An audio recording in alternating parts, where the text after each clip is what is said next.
saya tidak mau meninggalkan prinsip untuk menghormati apa istilahnya itu due process of law. Kalau ada proses hukum mari kita hormati. Dan sebelum ada putusan harus ditegakkan praduga tidak bersalah. Bahwa kita tahu ada kekurangan-kekurangan di dalam sistem, ya itu ada cara strategi lain yang harus dilakukan. Tapi pada domain kita sebagai masyarakat, kita harus bangun budaya untuk menghormati tatanan-tatanan yang ada itu. Kalau tidak, kita akan masuk di dalam rimba konflik yang tidak beraturan, yang ujungnya hanya akan meruntuhkan seluruh peradaban yang kita miliki hari ini.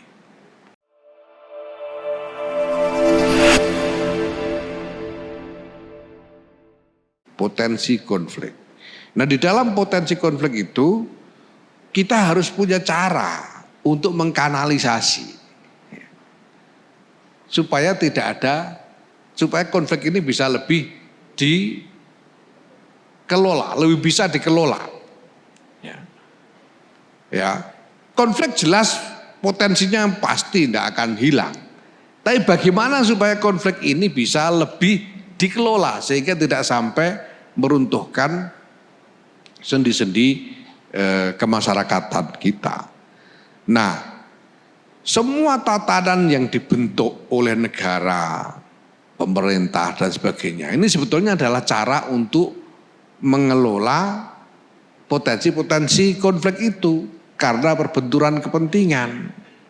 Nah, kemarin tuh kita ada sedikit keruwetan karena tiba-tiba ketika saya diajak Pak Luhut Panjaitan ketemu sama Muhammad bin Salman, itu 17 Juni itu sudah.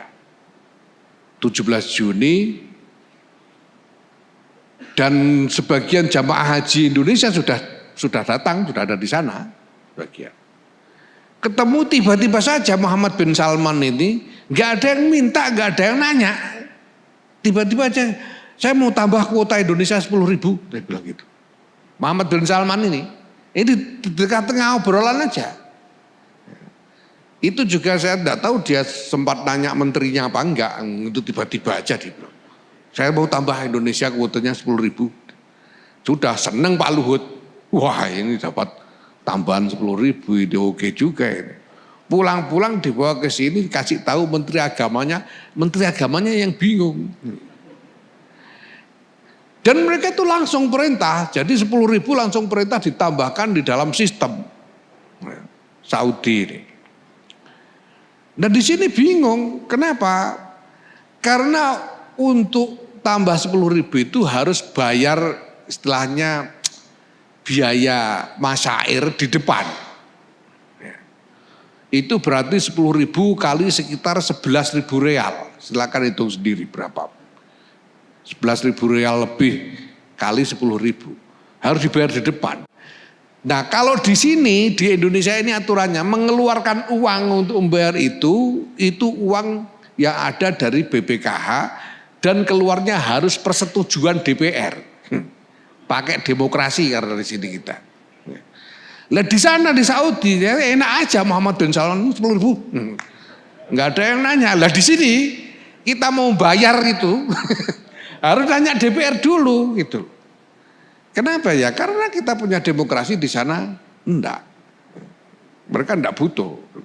Kalau enggak nurut masuk penjara gitu aja di sana. Kita kan enggak bisa begitu. Nah, maka memang ada sejumlah kesulitan ketika kita sepakat untuk menerapkan sistem demokrasi ini. Jelas bahwa di dalam sistem demokrasi ini setiap orang punya hak untuk beraspirasi. Tetapi ada saluran tatanan untuk menyalurkan aspirasi itu. Nah seringkali ukuran sejauh mana orang punya kebebasan dan sejauh mana tatanan ini harus dipercaya ini seringkali kabur. Apalagi sekarang. Nah itu sebabnya dulu itu tahun 80-an 90-an Gus Dur itu sering bicara tentang pentingnya membangun budaya demokrasi. Bukan hanya lembaga-lembaga demokrasi, tetapi budaya demokrasi. Sekarang ini seringkali sudah ada putusan KPU orang masih demo. Ada ada proses sedang berlangsung, proses hukum sedang berlangsung, orang sudah mau menghakimi sendiri di jalanan. Nah, maka di dalam mengelola konflik ini penting kita berpikir tentang bagaimana membangun budaya yang diperlukan.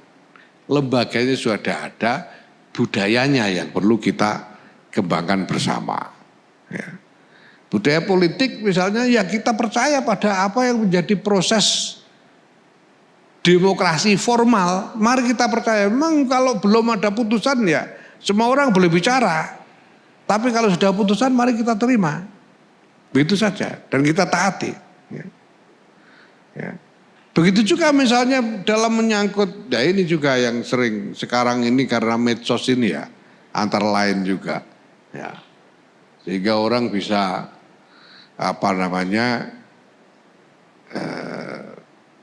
ngomong apa saja, bikin konten apa saja, ya. Bahkan bersaing untuk dapat sensasi dari konten-konten yang diupload itu. Sampai-sampai media mainstream pun ikut kepancing. Ya, sekarang itu media mainstream itu menjadikan trending topik di medsos itu sebagai dasar kebijakan redaksi. Karena itu. Nah padahal ini kalau dituruti ya semua tatanan akan tidak berguna. Nah kita harus membangun budaya baru dalam soal ini. Bukan budaya baru ya, budaya yang diperlukan. Soal hukum misalnya kalau sedang ada proses, ya sudah. Orang boleh bicara tapi tidak boleh ada pengadilan di luar sistem. Tidak boleh pengadilan publik, tidak boleh pengadilan pers, ya. Trial by public, trial by press, tidak boleh. Dan kalau belum ada keputusan hukum harus ditegakkan praduga tidak bersalah. Gitu. Kalau enggak gitu, orang cenderung main hakim sendiri. Orang terdorong untuk disuruh main hakim sendiri. Ya, nah ini saya singgung karena kebetulan saya ingat ya, masalah-masalah yang sedang ramai belakangan ini termasuk masalah yang menyangkut saya sendiri. Ya. PBNU, karena ini prinsip ini, saya tidak mau meninggalkan prinsip untuk menghormati istilahnya itu due process of law. Kalau ada proses hukum mari kita hormati. Dan sebelum ada putusan harus ditegakkan praduga tidak bersalah. Bahwa kita tahu ada kekurangan-kekurangan di dalam sistem, ya itu ada cara strategi lain yang harus dilakukan. Tapi pada domain kita sebagai masyarakat, kita harus bangun budaya untuk menghormati tatanan-tatanan yang ada itu. Kalau tidak, kita akan masuk di dalam rimba konflik yang tidak beraturan, yang ujungnya hanya akan meruntuhkan seluruh peradaban yang kita miliki hari ini. Nah, inilah saya kira ya, satu hal yang menurut saya harus menjadi kewaspadaan kita bersama. Di dalam pergulatan kita ini tidak tahu nanti ketemu apa itu tidak tahu. Habis ini ada teknologi apa kita tidak tahu. Di dunia akan terjadi apa tidak tahu. Ini dunia ruwet sekali. Sudah lama ruwetnya itu. Saya itu dulu sampai ketakutan dan putus asa. Ini jangan-jangan mau kiamat betul ini dunia ini. Jadi saya itu kan warawiri kesana kemari itu sejak 2011 ya. Dan semakin lama saya lihat sana sini ini kok semakin ruwet dunia ini. Jangan-jangan mau kiamat beneran gitu. Lah cuma saya pikir kalau kiamatnya karena kekacauan ini kiamat tidak sesuai skenario ini. Saya bilang ini gimana ini. Ya kiamat itu skenario-nya kan ada Dajjal, ada Imam Mahdi. Nah ini kok belum kok sudah mau kiamat ini gimana? Karena kekacauan potensi konflik di mana-mana. Ya. Nah saya baru sembuh dari ketakutan itu setelah ketemu dengan Habib Zain bin Ibrahim bin Smith Ba'alwi di Madinah. Beliau ini ya saya percaya adalah Syekhul Habaib, Habib yang paling dihormati seluruh dunia. Beliau ini kelahiran Condet, kemudian belajar di Hadramaut dan mengajar di Madinah. Seorang ulama dari mazhab Syafi'i. Ya. Saya ketemu beliau baru sembuh karena disuwuk oleh Habib Zain ini. Mudah-mudahan suwuk saya juga mandi seperti beliau.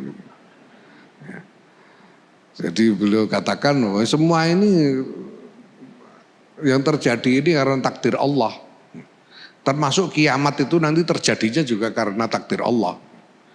Nah cuma kita ini tidak tahu bagaimana takdirnya sampai dengan terjadinya gitu. Kalau sudah terjadi takdir itu baru kita tahu takdirnya begini gitu. Nah karena kita tidak tahu kita wajib ikhtiar.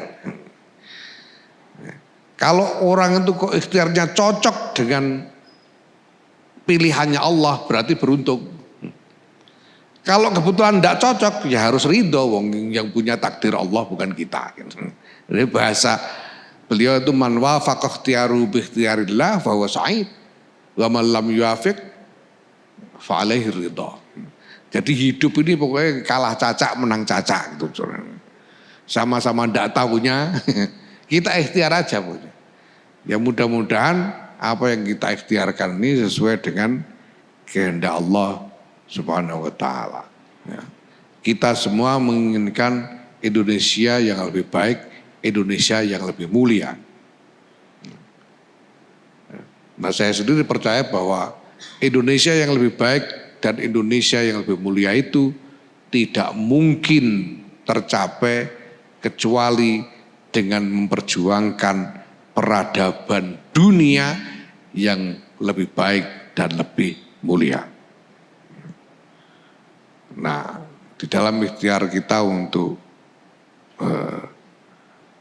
memperjuangkan semua itu, ya tidak ada lain kita berserah diri kepada Allah. Wa idza azamta fatawakkal Allah.